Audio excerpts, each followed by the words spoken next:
그래서 우리가 19장 이제 이론으로 우리가 한 거예요. 그렇죠? 이제 거시경제 분석 앞으로 모형을 확대해 가면서 현실경제 분석으로 가야 되는데 기본적인 모형에 대해서 잘 봤습니다. 여러분 하여튼 마무리를 잘 해 주셔야 됩니다. 자, 그 다음에 이제 교재 한번 볼까요? 우리 613페이지 한번 봅시다. 19장 말미에 부록이 붙어 있는데요. 소비함수와 투자함수에 관한 자세한 분석입니다. 소비함수와 투자함수. 그러니까 앞에서는 그냥 절대소득가설, 독립투자 이렇게 얘기를 했는데 여기서 그 내용을 좀 자세히 살펴보자 이거지. 분량이 굉장히 많죠.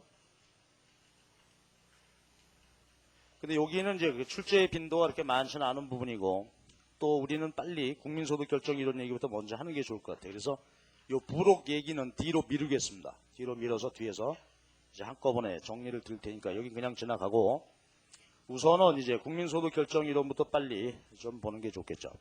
그래서 629페이지 20장으로 바로 직접 이제 갑시다.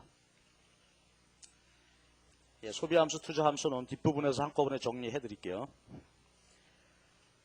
자, 그럼 이제 20장입니다. 20장 우리 제목을 말이죠. 재정정책 해놨습니다. 그러니까 우리가 앞에서 본 케인즈 단순 모형 연속이라고 보면 돼. 연속이고 다만 이제 정부가 들어오는 거죠. 정부가 들어왔으니까 재정정책 분석한다. 그래서 19장, 20장은 그 성격이 동일한 것입니다. 자, 그러면 이제 우선 앞에 1절 얘기만 좀 간단히 한 다음에 그 다음에 이론 분석을 한번 가봅시다. 1절 재정과 재정정책 이제 용어 정리죠. 이거 우리가 뭐 다 알고 있습니다. 간단히만 제가 말씀드릴게요. 거기 어디 보면 나올 텐데 재정이 뭐냐? 재정은 나라 살림이겠죠. 재정 나라 살림입니다. 그래서 그 밑에 보면 이제 빨간 글씨로 세입 세출 해놨죠. 재정이란 뭐냐? 세입 세출 활동을 재정이라고 한다. 세입 세출 활동. 그리고 교재 이렇게 한번 쭉 보면서 봅시다. 그러면 세입은 민간 부문의 수입을 말하고 세출은 지출이겠죠. 세입 세출은 수입과 지출입니다. 근데 왜 세자를 썼을까? 그게 세월 할 때 그 세자를 쓰는 거예요. 영어로 얘기하면 annual 하는 얘기입니다. 연간. 지금 이제 정기국회 끝났죠. 그리고 예산안이 또 올해 국회가 복잡하다 보니까 안 됐는데 정부의 수입 지출, 정부의 세입 세출은 어떻게 돼? 정기국회에서 1년에 한 번씩, 그렇죠? 미리 정해줘. 그 다음에 결산받지. 그러니까 요거는 이미 정해진다 말이죠. 1년에 한 번씩.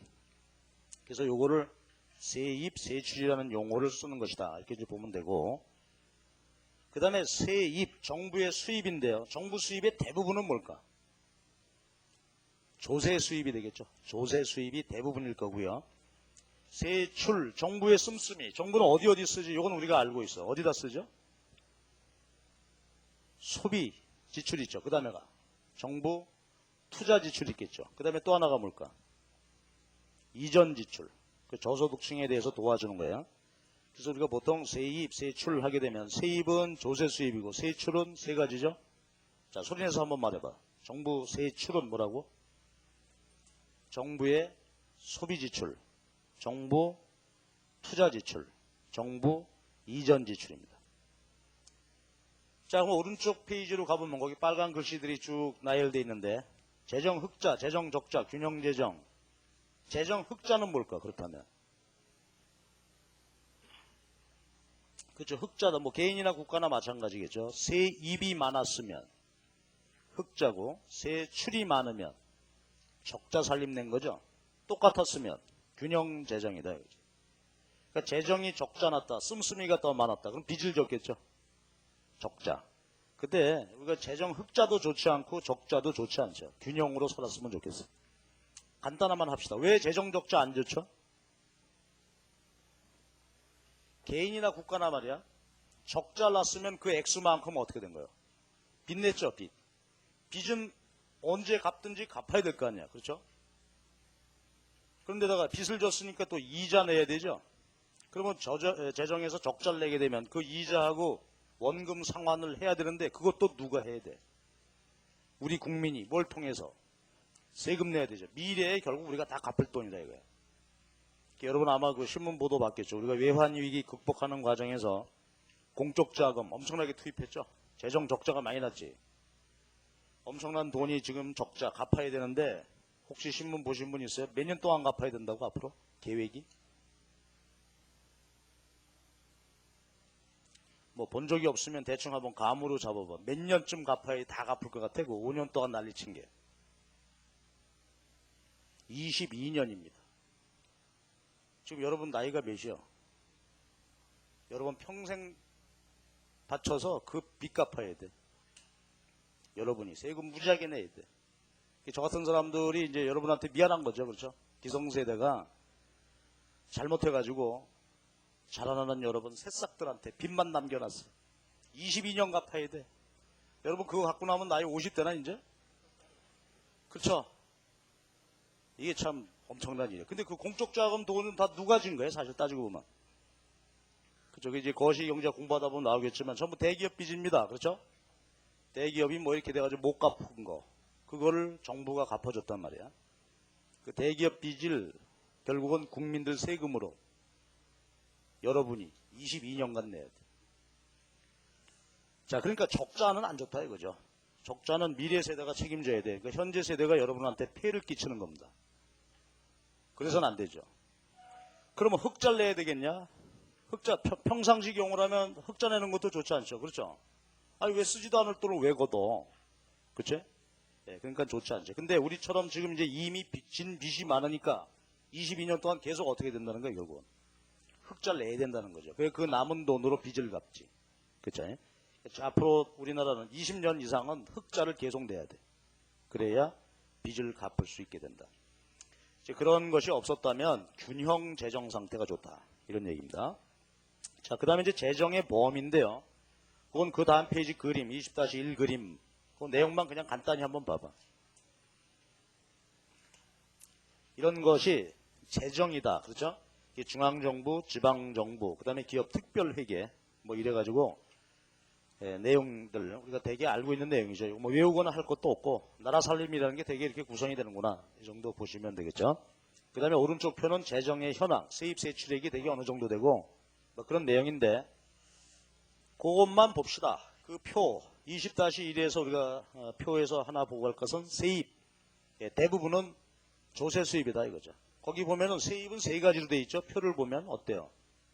조세 수입, 세외 수입, 그 다음에 자본 수입 세 가지죠. 그러니까 조세 수입은 세금으로 걷는 거고 세외 수입은 뭐 각종 수수료 공과금 이런 거 보시면 되겠어요. 그 다음에 자본 수입은 말이죠. 나라 재산과 관련된 거예요. 그러니까 나라가 뭐 채권 이런 걸 한다든가 아니면 국유 부동산을 뭐 어떻게 해서 임대료를 받았다든가 이런 것들입니다. 사고 팔았다든가. 근데 거기서 보여지듯이 뭐 액수는 정말 미미하죠. 네, 그러니까 주로 조세 수입이 제일 많고 그 다음에 세출이 보면은 거기 쭉 쓰여져 있습니다만 내용을 보면은 소비지출, 투자지출, 이전지출입니다. 근데 그 중에서 가장 많은 게 경상지출, 그게 소비지출이요. 그러니까 정부의 일상적인 이제 경비로 쓰는 거죠. 경상지출, 소비지출. 그게 한 60% 내외가 된다고. 소비지출. 나머지 가지고 이제 투자지출하고 이전지출하는데 거기서 이렇게 쓴다. 뭐 그 정도만 보시면 되고 그 표는 자세히 내용을 볼 필요는 없습니다. 교재 한 번 쭉 읽는 정도로 그렇게 이제 한번 하시기 바라고요. 자, 그럼 이제 634페이지 재정정책 한번 정의 좀 하고 가십시다. 재정정책. 그러면 한번 읽어봐봐. 재정정책의 정의가 뭐라고 해놨나요? 거기 보면. 재정정책은 세입, 세출을 변화시켜서 국민경제의 안정적 성장을 도모하고자 한다. 여러분 소리내서 말해봐봐. 재정정책이란 뭐다? 세입, 세출 조정을 통해서 안정적 경제성장. 그래서 그 밑에 써 있습니다만 성격은 뭐냐면 단기 총수요 관리 정책입니다. 단기 총수요 관리 정책. 그러니까 수요 관리야. 그러니까 아까 얼핏 나왔죠. 수요 관리하자. 어떻게 관리하자는 거야. 그렇죠. 아까 우리 보면은 우리나라 최대 생산 능력 수준으로 수요를 유지시키도록 하자. 그죠? 자, 그럼 아까 제가 용어 했는데 한번 여러분 말해봐봐. 지금 만약에 우리나라가 디플레이셔너리 갭이 존재한다. 어떤 상태라고? 유효 수요가 부족해서 뭐가 나타나? 디플레이셔너리 갭이 있으면 유효 수요 부족 생산 못했죠. 그래서 뭐가 나타난다? GDP 갭이 나타나겠지.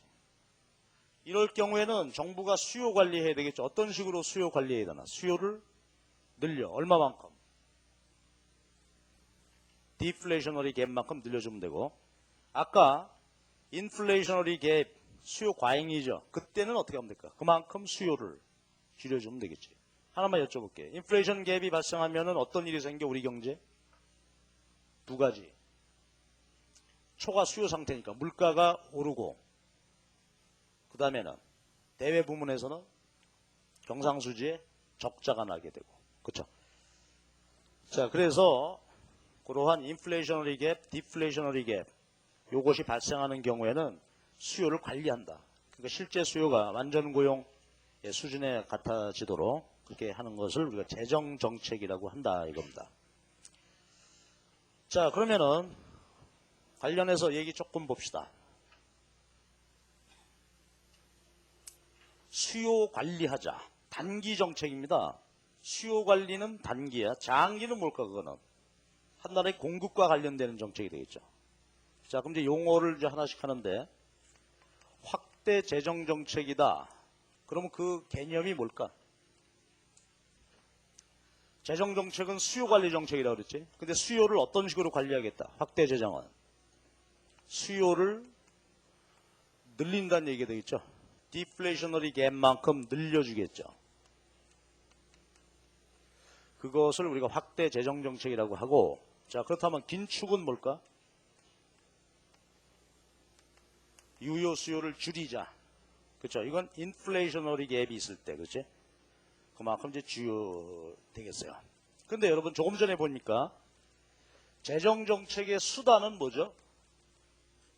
세입, 세출 그랬단 말이에요. 그렇죠? 세입, 세출을 조정하겠다. 그런데 세입의 대부분은 뭐나?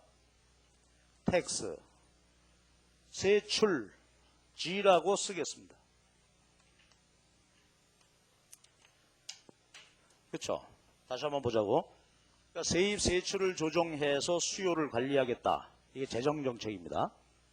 그러면 세입, 대부분은 조세고, 세출, 아까 보면 세 가지였죠. 소비지출, 투자지출, 이전지출인데, 근데 이전지출은 재정정책 수단은 아니겠지, 그거는. 예, 소득보조니까, 세출에는 뭐가 들어간다고요? 정부의 소비 및 투자지출. 요걸 움직이겠다, 이거야. 자, 그럼 이제 한번 생각해 봅시다. 그러면 말이죠. 지금 수요가 부족해서 확대 재정 정책을 써야 되겠다. 자, 그렇다면 정부 소비 또는 투자 지출은 어떻게 해야 돼? 확대 재정 정책을 쓴다면 얘는 늘려줘야 되죠. 그 다음에 세금은 어떻게 될까? 깎아줘야지. 자, 소비 함수 생각해 주세요. 소비 함수 생각해보면 세금 깎아주면 어떤 일이 생긴다고? 그만큼 세금 감면하면 가처분 소득 증가. 그래서 민간의 소비가 증가하겠죠. 그래서요, 정부가 직접 유효 수요를 늘리든 아니면 세금 감면을 통해서 민간의 소비를 늘리든, 그렇죠? 이렇게 하는 게 확대 재정 정책이란 말이야. 그런데 균형 재정이면 좋겠는데 필요에 의해서 확대 재정 정책을 썼다. 그럼 어쩔 수 없이 어떻게 돼? 정부 지출 늘리고 세금 감면하고 했으니까 재정은 흑자 적자가 나겠죠. 그래서요, 확대 재정 정책을 쓰게 되면 어쩔 수 없이 적자를 내야 됩니다. 적자.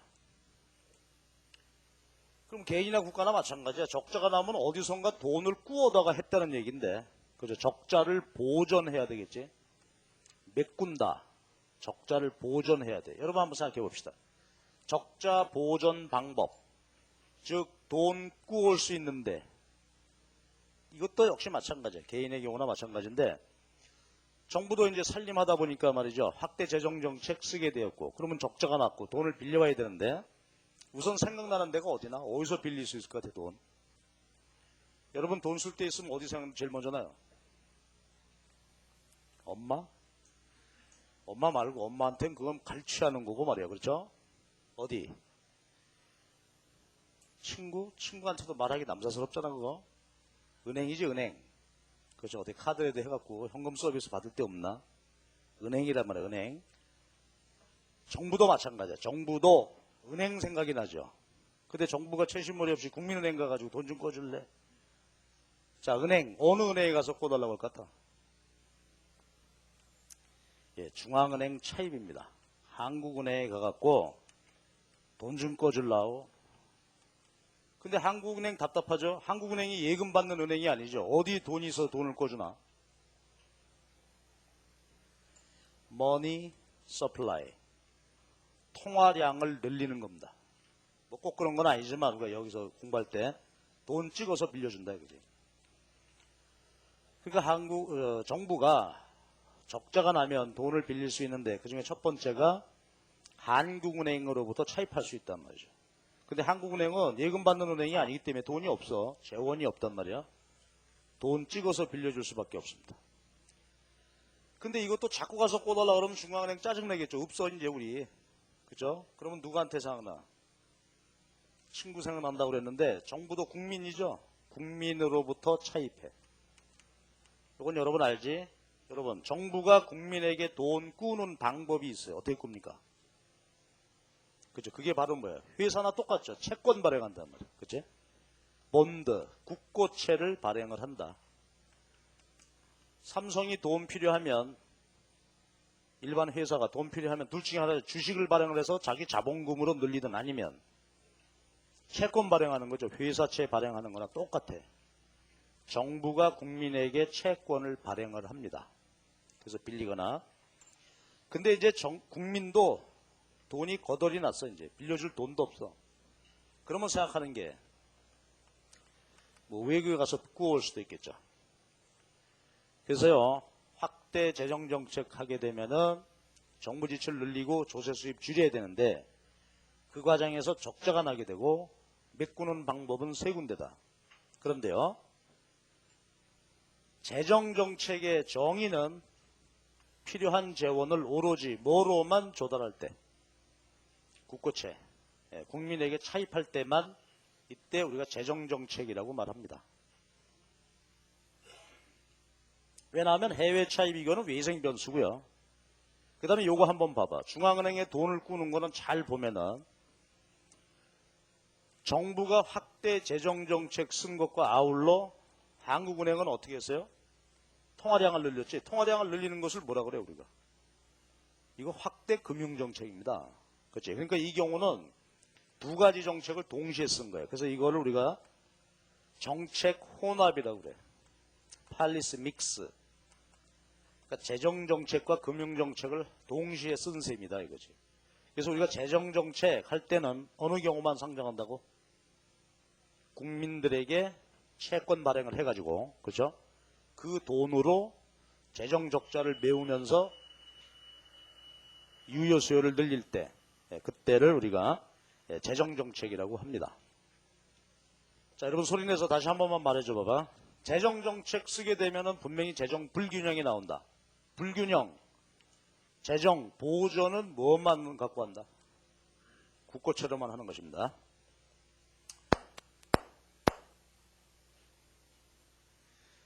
여러 가지 현상이 일어나고 있어 지금. 아주 조마조마하다 지금. 왜 이러는 거야 지금. 자, 요거 하나만 마무리합시다. 긴축 재정 정책. 요건 어떻게 하면 되는 거예요? 긴축은 수요를 줄여야 돼. 그렇죠? 수요를 줄여. 너무 많아.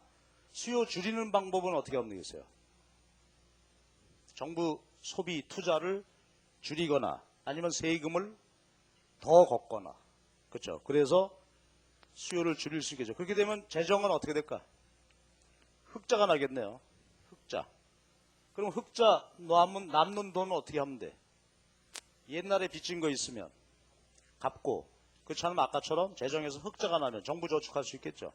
네, 그런 식으로 가겠지.